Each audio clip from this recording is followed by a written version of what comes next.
To ja lecę. Czekaj, Patty. Zapomniałaś.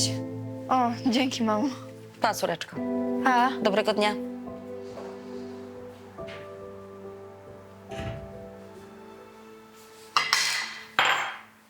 Powinnam cię przeprosić, Sylwia.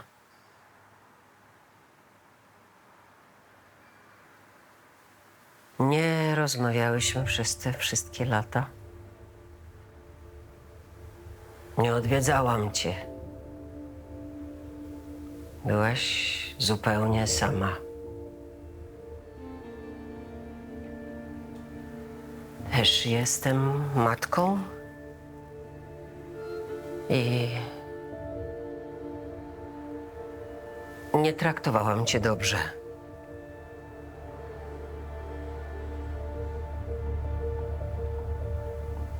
Żałuję.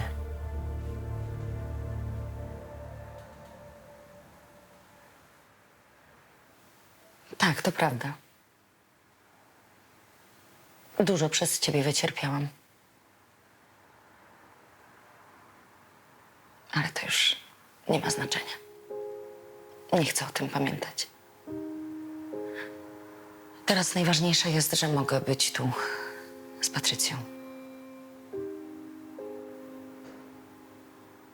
Wybaczysz mi? Andrzejowi już dawno wybaczyłam. Choć wcale o to nie prosił, więc... Chyba tobie też mogę.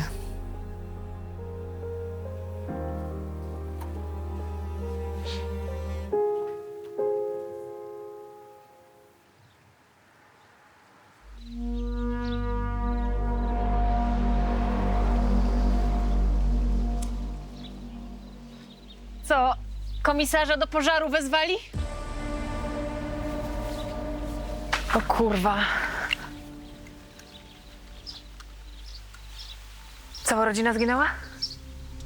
Matka, 10-letni syn i 4-letnia córka. Najstarszemu synowi udało się uciec przez balkon na piętrze. Był w szoku. Biegł na boso po pomoc do straży aż na Gdańską. No ale jak przyjechali, to już nie było kogo ratować. A oni czemu nie uciekli? Byli na parterze. Korytarz płonął. Dusili się od dymu. Na oknach były zaciągnięte rolety antywłamaniowe. No straszna śmierć. No, mała chyba nawet się nie obudziła. Znaleźli ją w łóżeczku. A matkę z synem znaleźli martwych w korytarzu. No wiadomo już, co spowodowało pożar? Może zwarcie, ale wiesz, dopóki strażacy tego nie potwierdzą, no niewiele trzeba. No dobra. A ojciec? Ojciec nocami pracuje.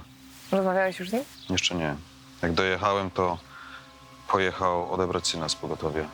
Ale czekają na mnie na komisariacie. Chcę z nimi pogadać. Ale osobno. No co ty z dzieciakiem chcesz gadać?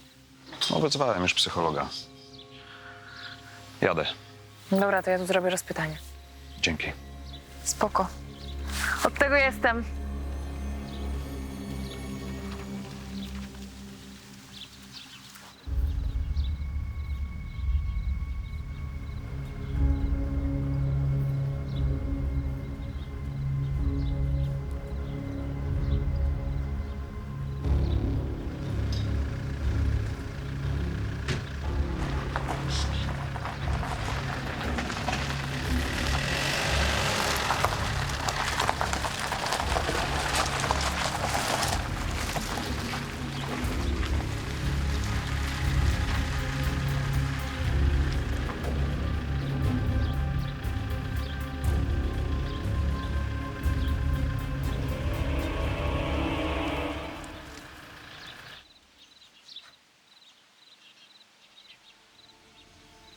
Pani dzielnicowa, czy tam ktoś przeżył? A kim pani jest? Sąsiadka. Znałam Błochowskich od lat. Taka tragedia. Dobrze ich pani znała? Te dzieciątka maleństwa widziałam, jak wynosili ciała. Boże, potworne. Najstarszy syn przeżył. Karolek, mówi pani, to przynajmniej on ojcu zostanie. Nie będzie sam na świecie. Ale skąd pani wie, że ojciec żyje? A nie? żyje, ale skąd pani wie? W nocy nie było go w domu. Wieczorem około 9, jak wyjeżdżał do pracy, to mówił mojemu mężowi, że zejdzie mu do rana. A często tak? Pracuje w nocy? No wie pani, jak to jest. No, każdy za groszem goni, no to zdarza się.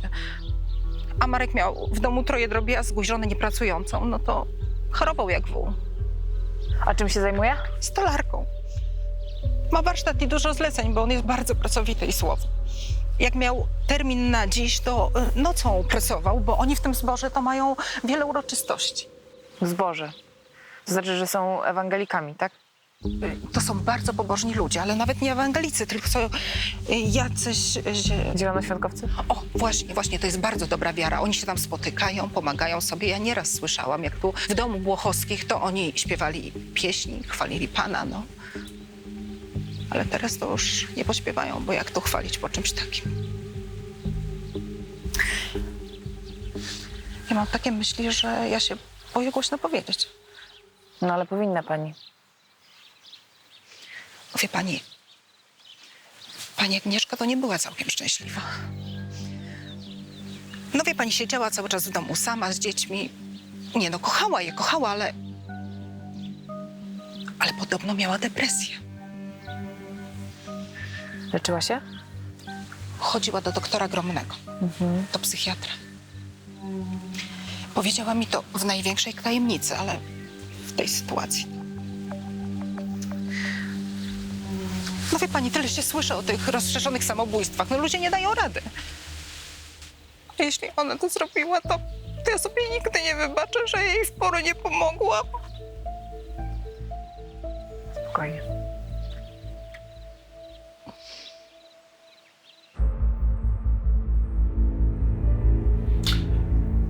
Wczoraj wieczorem, przed wyjściem do pracy, zasłonił pan wszystkie rolety w domu i zamknął dokładnie drzwi. Zawsze pan tak robi? Tak, zawsze. Żona bała się zostawać nocą sama. Jest pan pewien, że nikt nie dostał się do środka? Ja już niczego nie jestem pewien.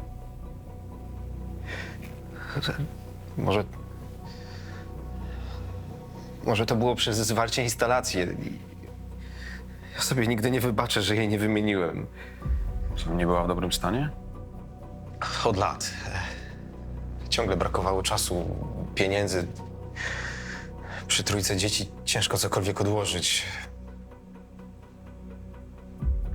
A może ktoś panu groził? Wierzyciele, dłużnicy? Był ktoś, kto źle panu życzył? Mnie? Ale dlaczego? Z żoną przestrzegamy praw dekalogu.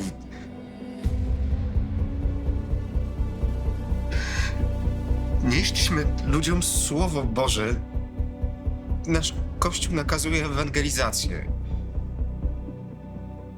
Chodziliście po domach? Tak. Przybliżaliśmy Słowo Boże życiowym rozbitkom, żeby ratować ich duszę. Jakim rozbitkom? Tam, z tej rudery przymosiężnej. Na skłocie? To chyba nie witali was tam z radością. Chrystus nie wybierał łatwych dróg. Tam są naprawdę bardzo pogubieni ludzie, ale wie pan, że niektórzy modlili się z nami. Inni się tylko przyglądali. Byli agresywni? Tak zdarzało się. Raz taki jeden mnie pobił, a innym razem ktoś śledził Agnieszkę aż do samego domu, ale tak nas chyba straszyli tylko. No te straszenie mogło się wymknąć spod kontroli. Boże. Boże, pomóż. Boże, uratuj te zagubione dusze.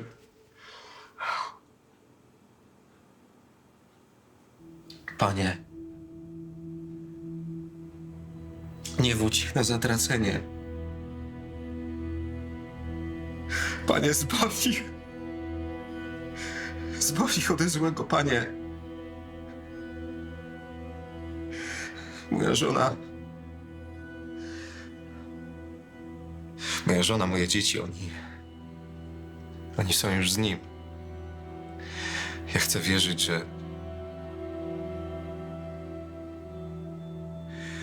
Ja wierzę, że oni po prostu są mu tam do czegoś potrzebni. Ja będę cierpiał, ale w pokorze.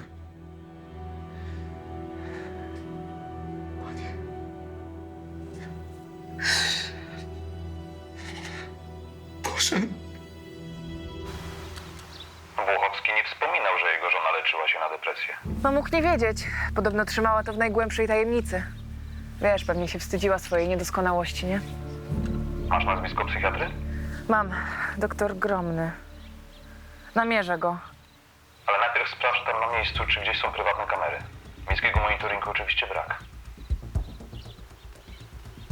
Majcher, słyszysz? Słyszę. Mam tu coś ciekawego. Monitoring sprawdź. Dobrze, sprawdzę. Ale najpierw ci coś wyślę.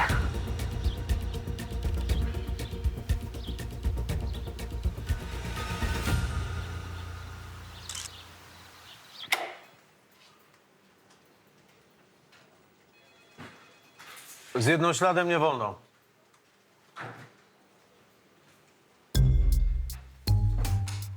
Nie wolno! Chyba, że jednoślad kradziony. Mój własny. Przyjechałam na nim po wódce przez ulicę Gorszaka. Prawie potrąciłam dziecko i staruszkę. Pan nie zamknie. Pani poczeka. Na co? Aż zjawi się ktoś, kto zechce panią zamknąć.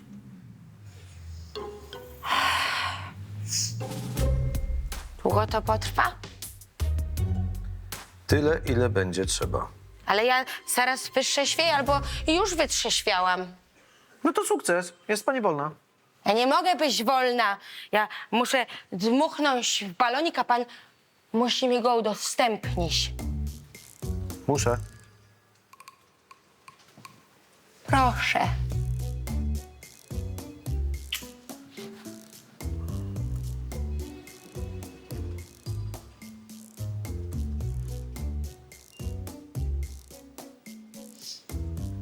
Już?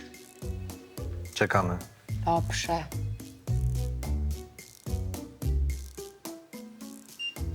Pani dmuchnie i poczeka, aż pojawi się sygnał dźwiękowy, tak?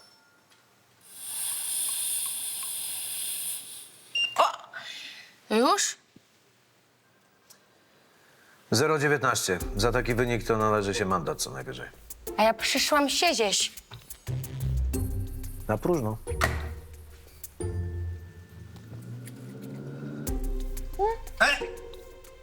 Zabraniam! Ja jestem organ administracji rządowej państwa polskiego i tu się alkoholu nie spożywa! Niech mnie pan nie rozśmiesza. Wy tu pijecie na potęgę, wy moszy mordy, wy. Teraz pani przesadziła. To co? Zamknie mnie pan? Czy mam powtórzyć? O nie. Tak się bawić nie będziemy.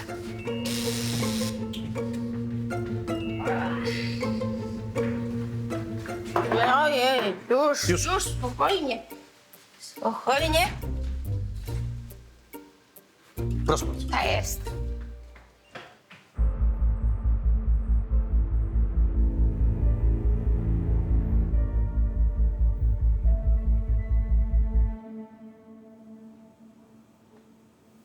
Dobrze, Karol. Ja wiem, że to trudne. Zrobimy przerwę.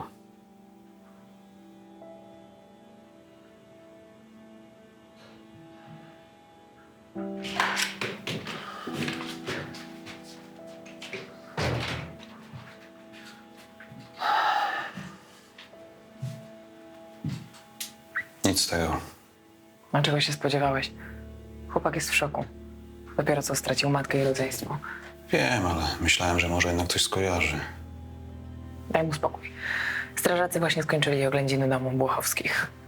No ale przy dobrych wiatrach raport dostaniemy dopiero za tydzień. Zanim to przeanalizują, zatwierdzą. Znajomy strażak wysłał mi raport nieoficjalnie. Znajomy strażak? Co tam, Majcher? Jakiś namiętny romansik międzyresortowy? Odpowiem tylko na jedno pytanie. To, co cię bardziej interesuje? Dawaj ten raport. To było podpalenie. Ogień pojawił się w 3 miejscach, właściwie w tym samym czasie, na korytarzu.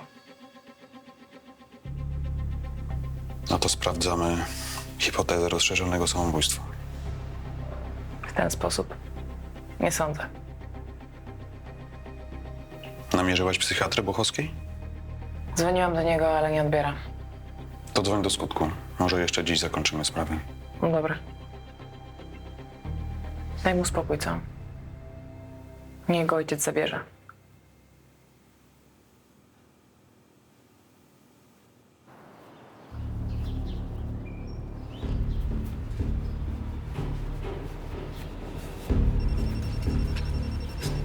Halo? Boję się. Coś się dzieje. Możemy się spotkać? Tak, koniecznie teraz.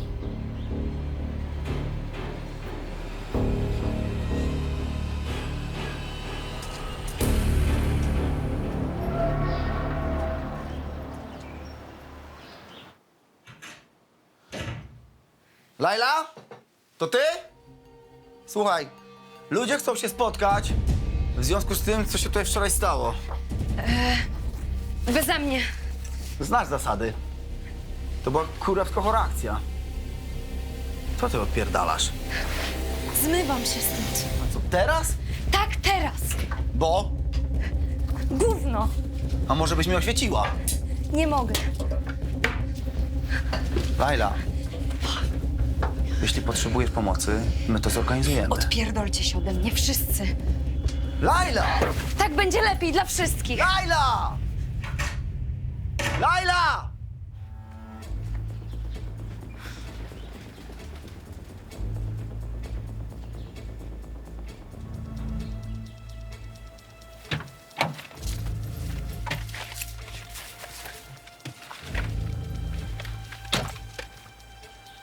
Co się dzieje?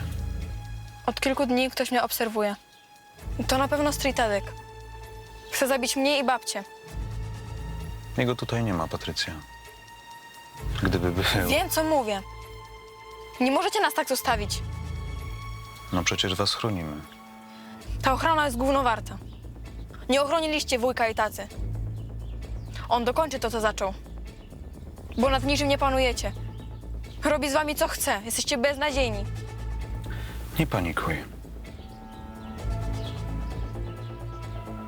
Posłuchaj. Powinnaś coś wiedzieć.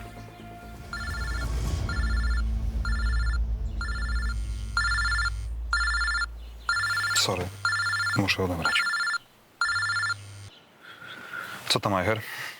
2 sprawy. Rozmawiałam z psychiatrą Błochowskiej. Dawaj.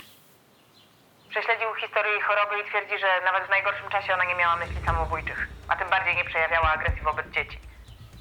A jednym słowem? Kategorycznie wykluczył możliwość rozszerzonego samobójstwa. No to wracamy do punktu wyjścia. Druga sprawa? Znalazłam w okolicy kilka kamer i mam ciekawe nagrania. Musisz je zobaczyć. Dobra. To zaraz będę w filmie.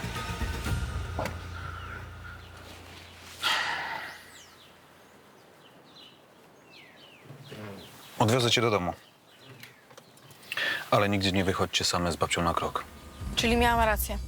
Nad niczym nie panujecie. Same musimy o siebie zadbać.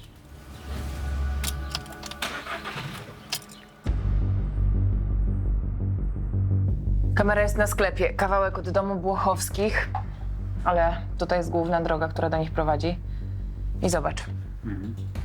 21:17. Błochowski wyjeżdża. No, wszystko się zgadza. Później już nie wracał? Nie. Pożar wybuchł około 2:30. No tak. Wysłałam ci zdjęcia napisów na ścianie domu po pożarze. Zobacz.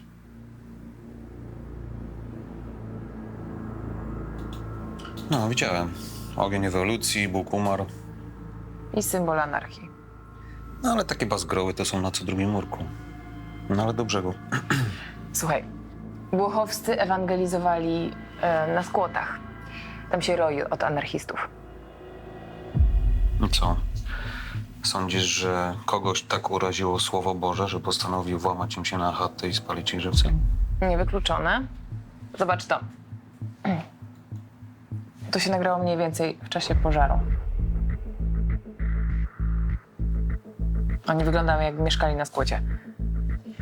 Błochowscy ewangelizowali, oni ukradli klucze, dorobili je. Reszta to już łatwizna. Czekaj. Cofnij. Ty masz rację, że to mogą być ludzie ze skłotu. Znasz go?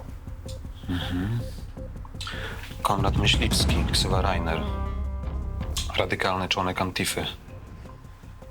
Przy każdej okazji spuszcza w pierdol neonazistą. Regularnie zgarnialiśmy go z różnych demonstracji czy ustawek. No, gościu zaprawiony w boju. Teraz chyba pomieszkuje na Gorczaku. Przypadek? Dobra robota, Michael. Ale czekaj, jedziesz po niego? Jadę z tobą. To przygotuj się na fajerwerki.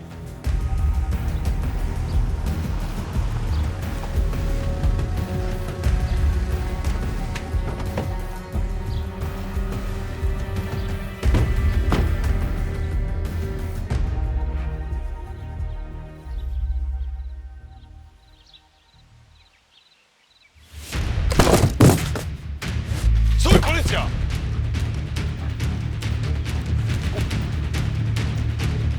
Stój, mówię!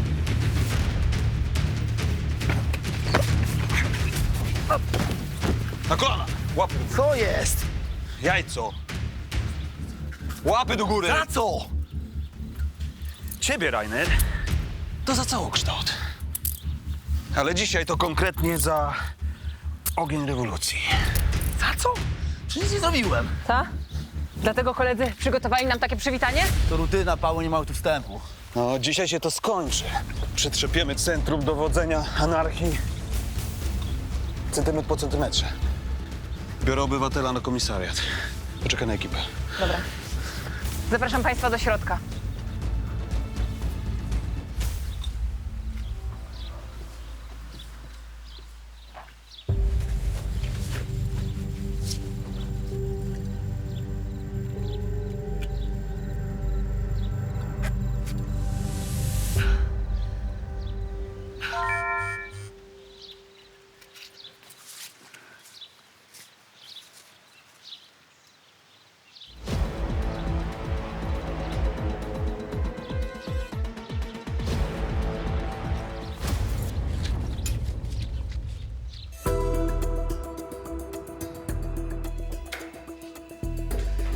Proszę pana, moja córka zaginęła.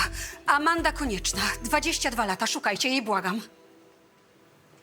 A dzień dobry, nie łaska? Albo chociaż smacznego? Oczywiście. Dzień dobry. O, ładna kolorystyka, ktoś tu zna koło kolorów. Ale ja taka jestem zdenerwowana. Moja córka wyszła dzisiaj z domu rano na egzamin i tam nie dotarła. Nie odbiera telefonów, musiało się stać coś strasznego. Pewnie się nie nauczyła. Zgroza. To świetna studentka. Szukajcie jej. Proszę pani córka jest pełnoletnia. Wyszła kilka godzin temu, więc zapewne wróci do domu w odpowiednim dla siebie czasie. Pani poczeka u siebie. W odpowiednim czasie? Moja córka musi się znaleźć teraz. Jej życie od tego zależy. A, pani córka na coś choruje? Absolutnie nie. No coś jej grozi? Ma jakieś kłopoty? Jeśli nie przyjdzie na egzamin, to ją wyrzucą. Z Akademii Sztuk Pięknych. Jest zdolna, a zmarnuje sobie życie. Proszę pani, zawalony egzamin to nie koniec świata. Niech pani dyżurnego zapyta. Ale przecież to jest rower Amandy. Coś jej się stało, tylko wy mi nie chcecie powiedzieć. Czy ona żyje? Wiedzie żywot osoby zatrzymanej. Co? O nie. Zapraszam. Dziecko moje, co oni ci zrobili? Nie wierzę, nawet tu mnie znalazłaś? Za co ją zamknęliście? Z tego, co zrozumiałam, to znieważyła funkcjonariusza na służbie. I za to się siedzi? Niezupełnie, za to jest kara grzywny, ale pani córka została odizolowana, żeby nie narobić więcej głupot. No nie no, zapłacę ile będzie trzeba, tylko no natychmiast ją wypuśćcie. Kochanie, bardzo ciebie proszę, przeproś państwa i biegnij na egzamin. Ja uprosiłam profesora Rutkowskiego, czeka na ciebie. Zostaję tutaj. Ja cię wykupię. Wolę więzienie niż te studia. Ach, ale ty marzysz, żeby zostać malarką. Marzę, żeby być architektką, ale ty jak zawsze wszystko musiałaś wiedzieć lepiej. Czy pani dała się zamknąć tylko po to, żeby rzucić studia, tak? No, co miałam zrobić? Moja matka mi nie odpuszcza, a ta uczelnia mnie wykańcza. Jakieś gówniane wymyślanie idei dla pseudo-kretyńskich dziełek. Ja lubię konkret. Dobrze zaprojektowany budynek ma sens, a nie jakieś artystyczne wysrywy. Nie wiesz, co mówisz. Naprawdę, ja zapłacę ten mandat. Proszę. Zapłacę, ile tylko będzie trzeba. Proszę. A ty natychmiast zbieraj się na ten egzamin, bo inaczej cię zaciągnę siłą. Nie radzę. Pani córka jest dorosła i sama o sobie decyduje. Poza tym mandat też powinna zapłacić samodzielnie. Zostałam zatrzymana na 24 godziny i zostaję tutaj do ostatniej minuty. Nie no, to jest niemożliwe. Niech pani coś zrobi. No co? Agnieszka, Adaś i Zuzia Błochowscy zginęli ostatniej nocy w pożarze. To było podpalenie. A ty, mój kochaniutki,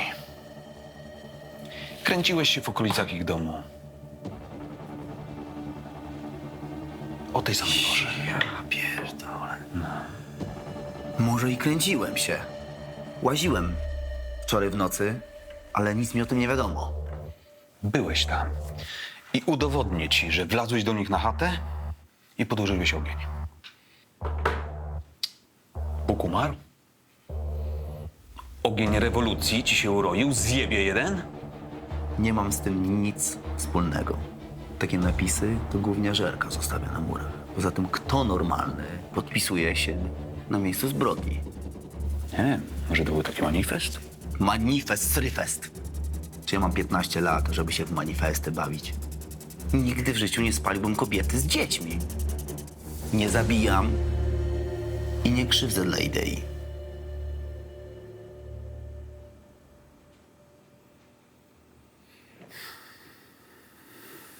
Dobra. To, co robiłeś w okolicach domów Bochowskich, tylko nie kręć. Po północy wyszedłem po fajki. Wszystko zamknięte. To musiałem dymać na stację benzynową tam przy wylotówce. Trochę mi to zajęło. Kiedy wracałem, Bobek do mnie zadzwonił i mówi, drama się rozkręciła na skłocie. Lajla została pobita przez swojego kochasia. Zawinęła się i teraz wszyscy ją szukają. Ty też jej szukałeś? No oczywiście. Dzwoniłem do niej ze 100 razy. Możecie sprawdzić. Chciałem ją zgarnąć.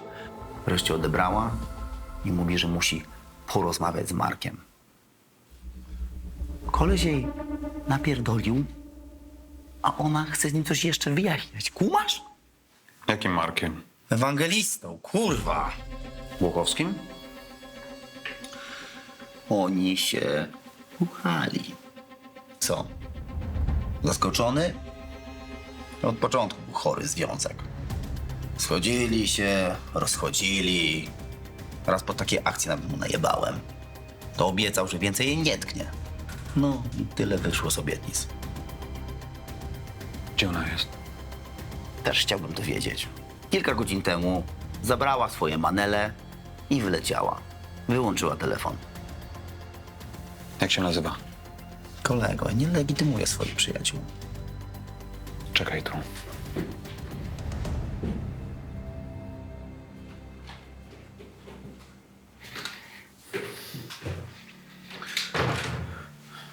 Słyszałaś?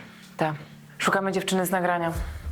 Przetrzep z technikami telefon Rainera i zlokalizujcie jej telefon, może włączy. Pewnie nie jest zarejestrowany na jej dane, więc będzie trudniej, ale musimy ją z podziemi wykopać. No, by nie. Trzeba wysłać patrol w okolicy skłotu. Może jednak postanowi tam wrócić.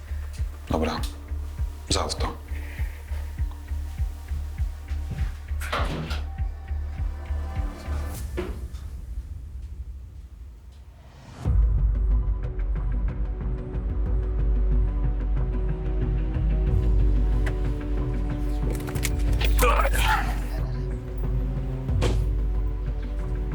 Siema.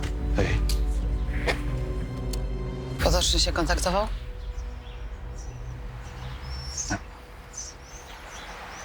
rozumiem, że z tobą też nie. Chociaż ci ufał. Wiesz co, mam wrażenie, że ostatnio ktoś chodzi za mną, chociaż nikogo nie widzę. Chyba dostaję świra. Wiem, o czym mówisz, nie ty jedna. Słuchaj, jakby Potoczny jakoś się ujawnił, to dawaj od razu znać. Nie rób nic na własną rękę. Pamiętaj, to ważne.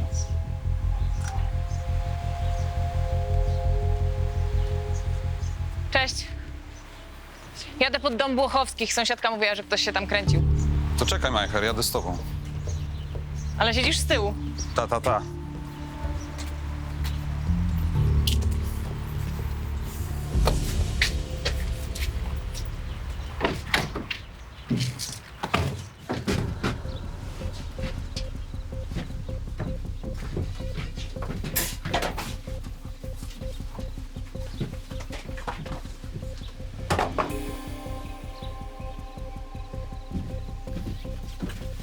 Dzień dobry, policja.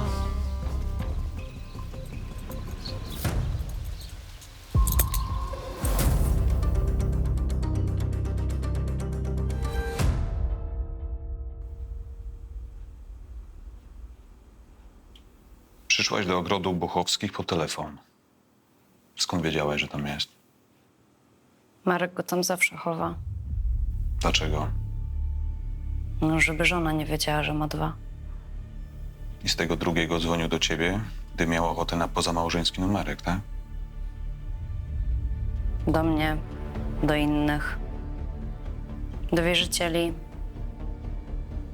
Marek nie jest taki święty, jak wszyscy myślą. Miał długi. Podobno nazbierało się tego ze 2 miliony. Popłynął na jakichś lewych interesach. Stolarz? Był pewny, że niedługo wszystko spłaci, a teraz wiem, że ten pożar... Miał być rozwiązaniem jego problemów. Przyszedł do mnie wtedy koło północy, był pobudzony, chciał się kochać, ciągle powtarzał, że jest już wolny, że za kilka tygodni spłaci wszystkie długi, wyjedziemy, zaczniemy nowe życie. Było w nim coś przerażającego. Pytałaś go o jakieś konkrety? Nie, zabroniłam mu tak mówić, bo czułam, że to za daleko zaszło. Wtedy on się wściekł, zaczął wrzeszczeć, że już nie ma odwrotu, że to wszystko robi dla mnie. Kto cię pobił? Dopiero kiedy wyszedł, uświadomiłam sobie, że on chce zrobić coś nieodwracalnego. Poszłam go szukać, bo nie odbierał telefonu. Co mu chciałaś powiedzieć? No, żeby odpuścił, bo i tak nie będziemy razem. Myślałam, że uda mi się go powstrzymać, ale nie było go w warsztacie, a pod dom nie dotarłam, bo Rainer mnie zgarnął. To czemu nie powiedziałeś Rainerowi, o co chodzi? Chyba do końca nie wierzyłam, że dojdzie do tragedii. Ale nie mogłam nocą spać i rano poszłam pod dom Marka i wtedy zobaczyłam te trupy. To mogłaś przyjść na policję, a nie uciekać. Nie mogłam. Marek groził, że mnie we wszystko wrobi, wysłał SMS-y. Ja musiałam mieć dowód na swoją obronę. Ten telefon to była moja szansa, tylko nie wiedziałam, że jest tam, gdzie zawsze. Ale jak ci groził wiadomościami, to masz wszystko na swoim telefonie. Tak, ale w tym macie o wiele więcej. Poznacie prawdziwego Marka. To ważne. Chwila przerwy.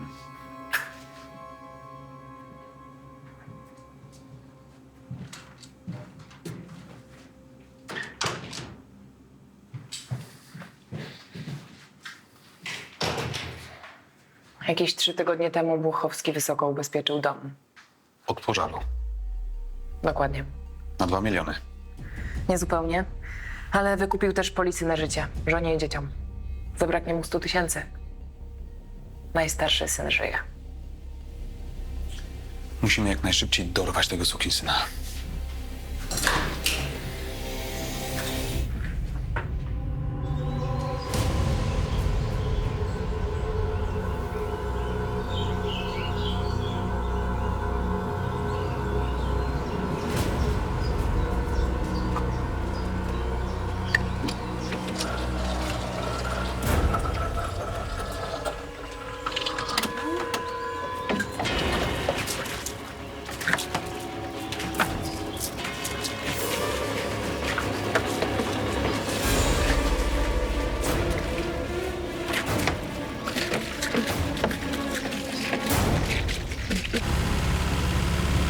Dobra, jedź prosto.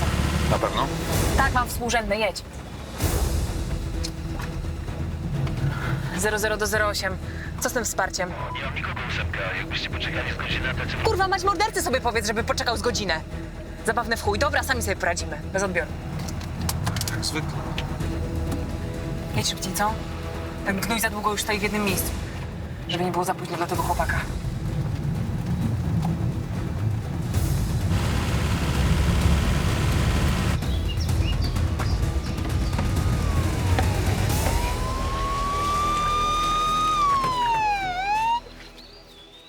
Stój, policja!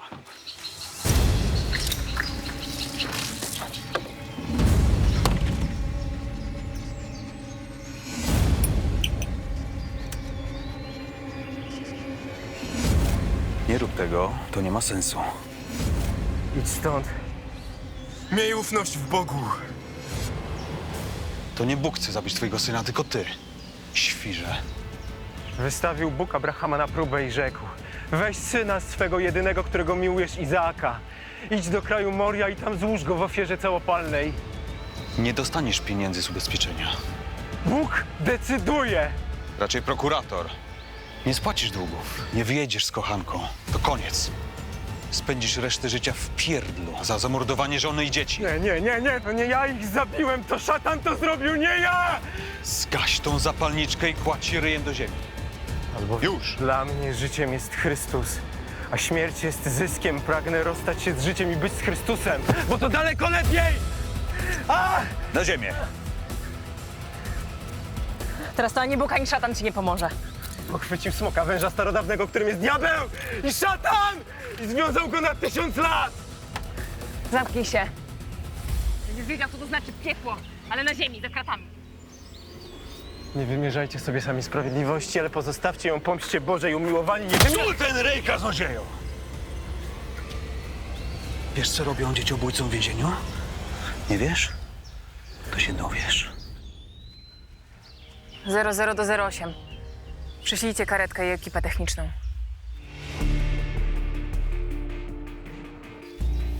W samochodzie znaleźliśmy butelkę po wódce i opakowanie po silnych lekach psychotropowych. Budzi się. Tato? Gdzie jest tata? Spokojnie, teraz pojedziemy do szpitala, dobrze? Tato! Tata musi pojechać z nami na komisariat. Po co? On nic nie zrobił. On jest dobry. Proszę, nie zabierajcie mi go. Teraz mam już tylko jego. Panie Boże, ja nie chcę być sam.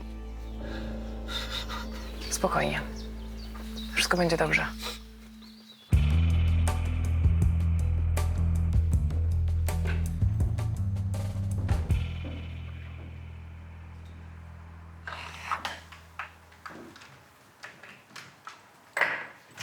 Koniec medytacji, panno Amando. Cześć, córciu. Z tobą nie wyjdę. Kochanie. Wolę znowu kogoś znieważyć i zostać tu na kolejną dobę. To tak nie działa. Przyszłam cię przeprosić. Zrozumiałam, że nie mogę cię do niczego zmuszać. Kolejna manipulacja. Bo masz rację. To ja zawsze pragnęłam być artystką, ale nie miałam odwagi, żeby iść na SP i przez długie lata żyłam w poczuciu utraconej szansy. I co? Ja miałam zrealizować twoje fantazje za ciebie? Nie, myślałam, że będziesz szczęśliwa. To twoje życie. Ja mam swoje.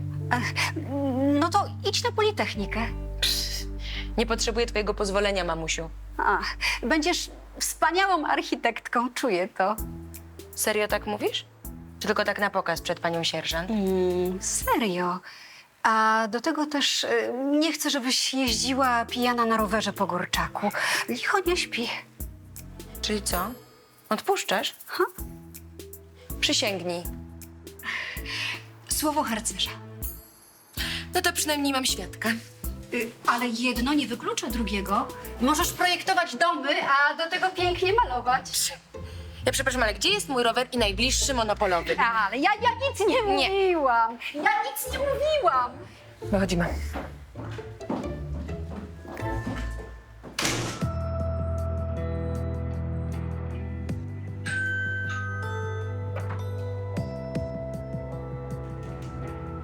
O tej porze? No, żaba coś tam miał mi podrzucić.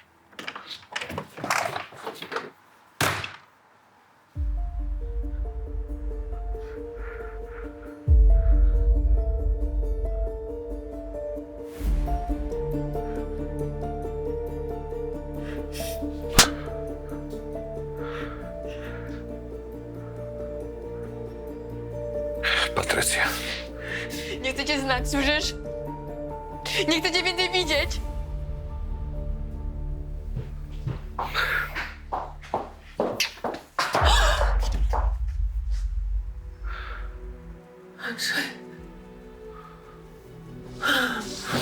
Mamo! Mamo! Mamo, ocknij się. Patrycja! Mamo, proszę cię. Ocknij się.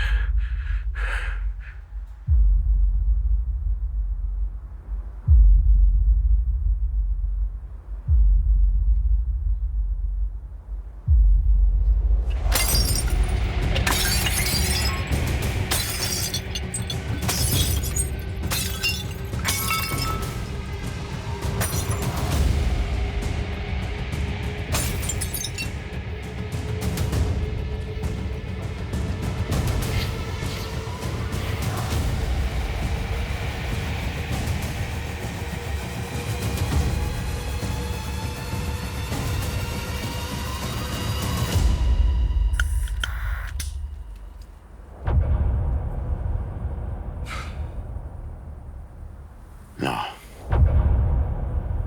To do 2 razy sztuka. Chłopaki.